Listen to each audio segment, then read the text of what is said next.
परम आत्म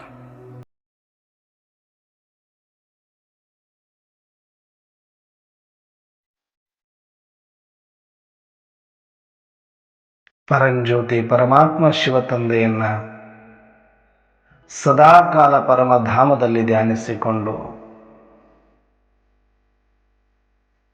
ಸಂಪೂರ್ಣವಾದ ಸ್ಮೃತಿಯಲ್ಲಿ ಶಾಂತವಾಗಿ ಆನಂದದಲ್ಲಿ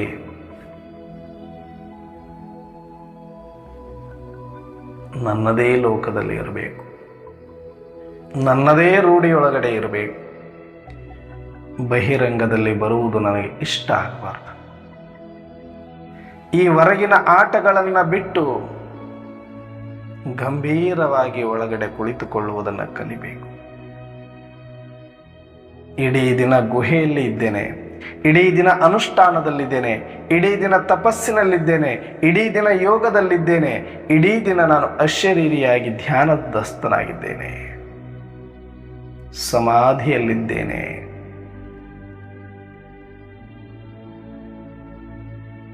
ಸಮಾಧಿ ಸ್ಥಿತಿ ಅಂದ್ರೆ ಏನು? ಯಾವಾಗ ನಮ್ಮನ್ನ ಸಮಾಧಿ ಮಾಡ್ತಾರೆಯೋ, ಸಮಾಧಿ ಒಳಗಡೆ ಇಡುತ್ತಾರೆಯೋ, ಆ ಕ್ಷಣಕ್ಕೆ ನನಗಾಗಲಿ ನನ್ನ ಜೊತೆಗಾಗಲಿ ಇಲ್ಲಿರುವಂತ ಯಾರಿಗಾಗಲಿ ಯಾವುದೇ ವ್ಯವಹಾರಗಳಾಗಲಿ ನನಗೆ ಉಳಿಯೋದಿಲ್ಲ. ಇದೆಲ್ಲದರಿಂದ ಸತ್ತು ಸಮಾಧಿಯಾಗಿರ್ತೇನೆ. ಅಂದ್ರೆ ಸಂಪೂರ್ಣ ಸಂಬಂಧಗಳ ಸಂಪೂರ್ಣ ವ್ಯವಹಾರಗಳು ಕಂಪ್ಲೀಟ್ ಆಗಿ ಕಟ್ಟಾಗಿರುತ್ತೆ. ಅದೇ ತರ ನಾವು ಬದುಕಿದ್ದಾಗಲೇ ಎಲ್ಲ ಸಂಬಂಧಗಳನ್ನು ಕಟ್ ಮಾಡಿಕೊಂಡು ಎಲ್ಲ ವ್ಯವಹಾರಗಳನ್ನ ದೂರ ಸರಿಸಿ ನನ್ನ ಸ್ವರೂಪದೊಳಗಡೆ ನಾನು ಧ್ಯಾನಸ್ಥನಾಗುವುದೇ ಸಮಾಧಿ ಸ್ಥಿತಿ. ಇವತ್ತೇ ನಾನು ಶರೀರ ಬಿಟ್ಟರೆ ಸಮಾಧಿಯಲ್ಲಿದ್ದರೆ ಈ ಪ್ರಪಂಚಕ್ಕೂ ನನಗೂ ಏನೂ ಸಂಬಂಧ ಇರೋದಿಲ್ಲ. ಒಂದು ಕ್ಷಣದಲ್ಲಿ ಎಲ್ಲವೂ ಮುಗಿದು ಹೋಗುತ್ತೆ. ಆದರೂ ಇವತ್ತು ಭ್ರಮೆಯಲ್ಲಿ ಇವರು ನನ್ನವರು, ಇವ್ರಿಗೆ ಹಿಂಗಾಯ್ತು, ಅದು ನಂದು, ಅದು ಹಿಂಗಾಯ್ತು, ಇದು ಹಿಂಗಾಯ್ತು, ಇದೇ ಮೋಹ, ವ್ಯಾಮೋಹ, ಘರ್ಷಣೆ, ದ್ವೇಷ, ಅಸೂಯೆ, ಭಯ, ಕೋಪ ಇವೆಲ್ಲದರ ಮಧ್ಯೆ ಯಾಕೆ ನಾವು ಉಳ್ಕೊಂಡಿದ್ದೀವಿ ಅಂದರೆ ಇದೆಲ್ಲವೂ ನಂದು ನಂದು ನಂದು ನಂದು ನಂದು ನಂದು ಭ್ರಮೆ. ಇದು ಈ ಕ್ಷಣ ಶರೀರ ಬಿಟ್ಟರೆ ಯಾರು ಕೂಡ ಇಟ್ಕೊಳ್ಳೋರಿಲ್ಲ, ಒಂದು ದಿನ ಎಕ್ಸ್ಟ್ರಾ ಇಟ್ಕೊಳ್ಳೋರಿಲ್ಲ. ನಮ್ಮನ್ನ ಯಾರು ಒಂದು ದಿನನೂ ಕೂಡ ಉಪವಾಸ ಇರೋರಿಲ್ಲ. ಯಥಾ ಪ್ರಕಾರ ಮನೆ ನಡೆಯುತ್ತೆ, ಯಥಾ ಪ್ರಕಾರ ಕುಟುಂಬ ನಡೆಯುತ್ತೆ, ಯಥಾ ಪ್ರಕಾರ ಕೆಲಸ ಕಾರ್ಯಗಳು ನಡೆಯುತ್ತೆ, ಯಥಾ ಪ್ರಕಾರ ವ್ಯವಹಾರಗಳು ನಡೆಯುತ್ತೆ, ಉದ್ಯೋಗ ನಡೆಯುತ್ತೆ. ನಾನಿಲ್ಲದಿದ್ರೆ ಹೆಂಡತಿ ಇಲ್ಲ, ನಾನಿಲ್ಲದಿದ್ರೆ ಮಕ್ಕಳಿಲ್ಲ, ನಾನಿಲ್ಲದಿದ್ರೆ ಮನೆ ಇಲ್ಲ, ನಾನಿಲ್ಲದಿದ್ರೆ ಆಫೀಸ್ ಇಲ್ಲ, ನಾನಿಲ್ಲದಿದ್ರೆ ಈ ಒಂದು ಬಿಸ್ನೆಸ್ ಇಲ್ಲ, ವ್ಯವಹಾರ ಇಲ್ಲ, ನನ್ನಿಂದ ಇಷ್ಟು ಜನಗಳಿಗೆ ಲಾಭ ಅನ್ನುವಂಥ ನಮ್ಮ ಬೆನ್ನ ನಾವೇ ಚಪ್ಪರಿಸ್ಕೊಂಡು ನಮ್ಮ ಗೋರಿಯನ್ನು ನಾವೇ ತೊಡ್ಕೊಳ್ತಾ ಇದ್ದೇವೆ. ಇದು ಅರ್ಥ ಆಗೋದ್ರೊಳಗಡೆ ಜೀವನ ಮುಗಿದೋಗಿರುತ್ತೆ. ಆದಷ್ಟು ಬೇಗ ಇದನ್ನು ಅರ್ಥ ಮಾಡಿಕೊಂಡವರೇ ಸಮಾಧಿಯಲ್ಲಿ ಕೂಡ್ಲಿಕ್ಕೆ ಇಷ್ಟಪಡ್ತಾರೆ.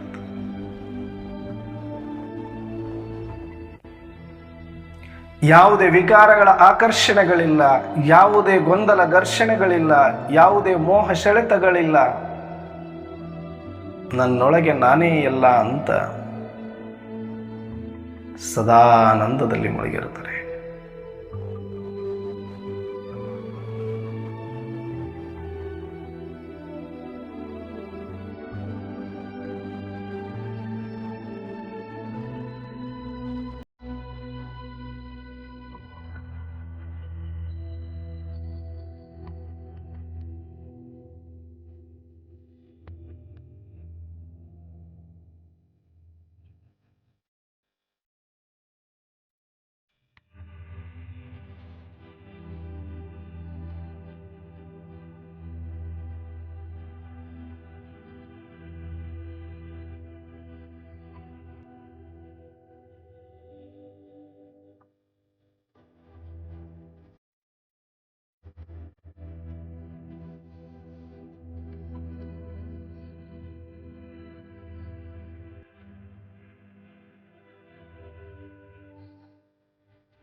ಈ ಅಂತರ್ಮುಖಿ ಅಭ್ಯಾಸಕ್ಕೆ ಒಂದಷ್ಟು ತಯಾರಿ ಬೇಕಾಗುತ್ತೆ.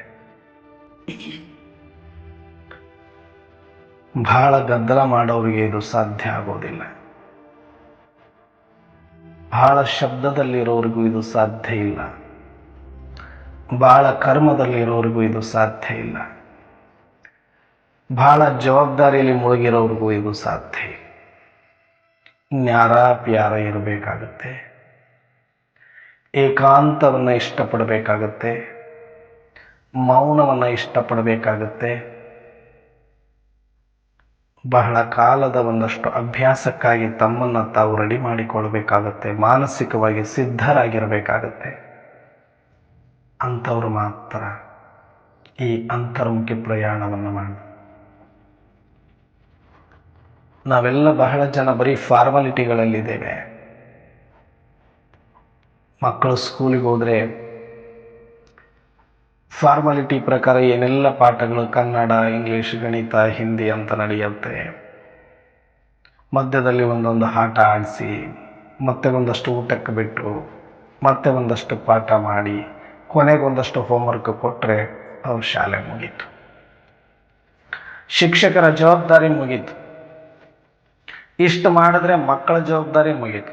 ಮನೆಗೆ ಬಂದು ಒಂದಷ್ಟು ಹೋಮ್ವರ್ಕ್ ಮಾಡಿಕೊಂಡು ಒಂದಷ್ಟು ಆಟ ಆಡಿ ಮತ್ತೆ ಬೆಳಕರಿದ್ರೆ ಸಾಕು, ಮತ್ತೆ ಶಾಲೆಗೆ ಬರೋದು. ಇದು ಒಂಥರ ಡೈಲಿ ರುಟೀನ್ ಫಾರ್ಮಾಲಿಟಿ ಇದು. ಹಾಗೆ ನಾವು ಕೂಡ ಈಶ್ವರೀಯ ವಿಶ್ವವಿದ್ಯಾಲಯದಲ್ಲಿ ಎಲ್ಲರೂ ಎದ್ದೇಳಬೇಕಲ್ವಾ ಅಂತ 4 ಗಂಟೆಗೆ ಹೇಳೋದು, ಮುರಳಿ ಕೇಳೋದು, ಯಥಾ ಪ್ರಕಾರ ನಮ್ಮ ಕೆಲಸ ಕಾರ್ಯಗಳಲ್ಲಿ ಇರೋದು, ಅದೇ ಭಯ, ಅದೇ ಚಿಂತೆ, ಅದೇ ರಾಗ, ಅದೇ ದ್ವೇಷ, ಸೂಕ್ಷ್ಮವಾಗಿ ಸ್ಥೂಲವಾಗಿ ಇಲ್ಲದೆ ಇದ್ರು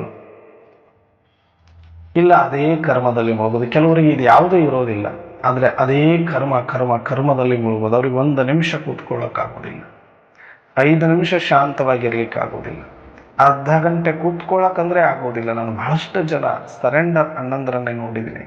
ಕೆಲವರಲ್ಲಿ ಅರ್ಧ ಗಂಟೆ ಕೂತ್ಕೊಂಡು ಯೋಗ ಮಾಡ್ಬೇಕಂದ್ರೆ ಅವ್ರಿಗೆ ಆಗೋದಿಲ್ಲ. ಬೇಕಾದ್ರೆ ಇಡೀ ದಿನ ಸೇವೆ ಹೇಳಿ, ಬಾಬನ್ ಸೇವೆ ಅಂತ ಲಗನ್ನಿಂದ ಮಾಡಿಬಿಡ್ತಾರೆ ಬೇಕಾದ್ರೆ. ಅಂದ್ರೆ ಕರ್ಮದ ನಂಟು ಅಷ್ಟು ಬಿಟ್ಟಿಲ್ಲ ಅಂತ. ಕರ್ಮದಲ್ಲಿ ಇರೋದೇ ಅವ್ರಿಗೆ ಇಷ್ಟ ಅಂತ. ಕರ್ಮ ಅತೀತ ಆಗೋದ್ರಲ್ಲಿ ಅವರಿಗೆ ಆನಂದ ಇಲ್ಲ.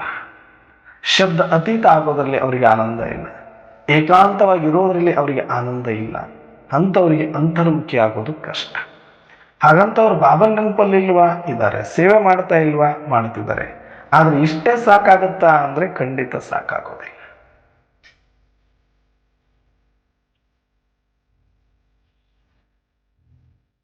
ಮತ್ತೆ ಅವ್ರಿಗೆ ಎಲ್ಲರೂ ಇಷ್ಟಪಡ್ತಾರೆ. ಅವ್ರು ನೋಡಿ ನಾವೆಲ್ಲರೂ ಕಲಿಬೇಕು ಅಂತ ಅನ್ಸುತ್ತಲ್ಲ, ಅಷ್ಟು ಚೆನ್ನಾಗಿ ಸೇವೆ ಮಾಡ್ತಾರಲ್ವ ಅಂದ್ರೆ ಖಂಡಿತ. ಎಷ್ಟು ಜನ ಪಾಪ ಅಂದ್ರೆ ನೀವು ಗುರುತಿಸ್ತೀರಿ ಆ ಥರದವರು ಅಷ್ಟೇ ಆಕ್ಟಿವ್ ಆಗಿ ಒಂದು ಸೆಂಟ್ರಲ್ಲಿ ತುಂಬಾ ಚೆನ್ನಾಗಿ ಸೇವೆ ಮಾಡಿಕೊಂಡು ಕರ್ಮದಲ್ಲೇ ಇರ್ತಾರೆ ಅಂತಂದ್ರೆ ಒಂದು 100 ಜನ ಗುರುತಿಸಿ ಪ್ರೇರಣೆ ಪಡಿತೀರಾ? 200 ಜನ, 500 ಜನ ಪ್ರೇರಣೆ ಪಡಿಬೋದಾ? 1000 ಜನ ಪ್ರೇರಣೆ ಪಡಿಬೋದಾ? ಅಷ್ಟೆ. ಅವರಿಂದ ಇನ್ಸ್ಪೈರ್ ಆಗ್ಬೋದು ನೀವು. ಇದ್ರೆ ಇವ್ರಂಗಿರ್ಬೇಕು, ಅಣ್ಣವ್ರಂಗೆ ಇದ್ರೆ ಅಕ್ಕವ್ರಂಗಿರ್ಬೇಕು. ಆದರೆ ಅದೇ ಯಾರು ಏಕಾಂತದಲ್ಲಿದ್ದು, ತಪಸ್ಸಿನಲ್ಲಿದ್ದು, ಮೌನದಲ್ಲಿದ್ದು, ಸದಾ ಸ್ವಸ್ಮೃತಿಯ ಅಭ್ಯಾಸದಲ್ಲಿರ್ತಾರೆ, ಸುಮ್ಮನೆ ಕೂತಲ್ಲೇ 1 ಕೋಟಿ ಜನಗಳಿಗೆ ಪ್ರೇರಣೆ ಆಗ್ಬಿಡ್ತಾರೆ ಅವರು. ಇದು ಅಂತರ್ಮುಖಿಯ ತಾಕತ್ತು. ಹಾಗಾಗಿ ಯಾರು ಅಂತರ್ಮುಖಿ ಆಗೋದಿಲ್ವೋ ಅವರಿಗೆ ಯಾವತ್ತೂ ಕೂಡ ತಂದೆಯನ್ನು ಪ್ರತ್ಯಕ್ಷತೆ ಮಾಡಲಿಕ್ಕೆ ಸಾಧ್ಯ ಆಗೋದೇ ಇಲ್ಲ.